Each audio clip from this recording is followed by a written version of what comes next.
നമസ്കാരം. ഈ ലോക്സഭാ തിരഞ്ഞെടുപ്പിൽ ഏറ്റവും വലിയ തിരിച്ചടി NDAയ്ക്കും BJPക്കും നേരിടാൻ പോകുന്ന സംസ്ഥാനങ്ങളിലൊന്നാണ് ബീഹാർ. കാലുമാറ്റക്കാരനായ നിതീഷ് ഇന്ത്യ സഖ്യം വിട്ട് BJP പാളയത്തിലെത്തിയത് തങ്ങൾക്ക് നേട്ടമാണുണ്ടാക്കുക എന്നാണ് RJD നേതാവ് തേജസ്വി യാദവ് ഇപ്പോൾ പറയുന്നത്.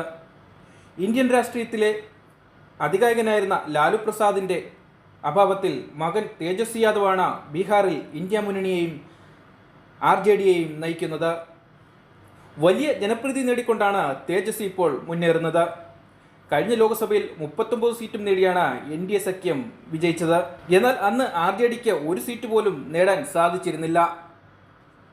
എന്നാൽ അത് കഴിഞ്ഞു വന്ന നിയമസഭയിൽ അപ്രതീക്ഷിത വിജയമാണ് RJDക്ക് തേജസ്വിയുടെ നേതൃത്വത്തിൽ നേടാനായത്.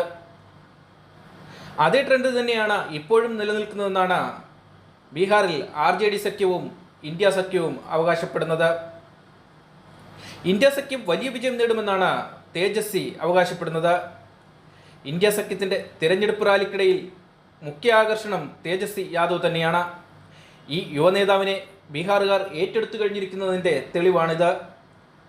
ബീഹാറിലെ മറ്റൊരു പ്രത്യേകത ഇടതുപക്ഷത്തിൻ്റെ വലിയ മുന്നേറ്റം തന്നെയാണ്.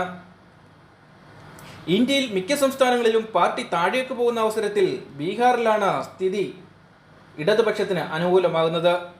ഇടതുപക്ഷം വലിയ മുന്നേറ്റമാണ് കഴിഞ്ഞ കുറേ വർഷങ്ങളായി ബീഹാറിൽ നടത്തിക്കൊണ്ടിരിക്കുന്നത്. ഇത്തവണ ലോക്സഭയിലേക്ക് ഇടതുപക്ഷത്തു നിന്നും 5 സീറ്റുകളിലാണ് മത്സരിക്കുന്നത്. അതിൽ 3 സീറ്റുകൾ CPIMLനും അതോടൊപ്പം തന്നെ ഓരോ സീറ്റുകൾ വീതം CPMും CPIയും മത്സരിക്കുന്നു.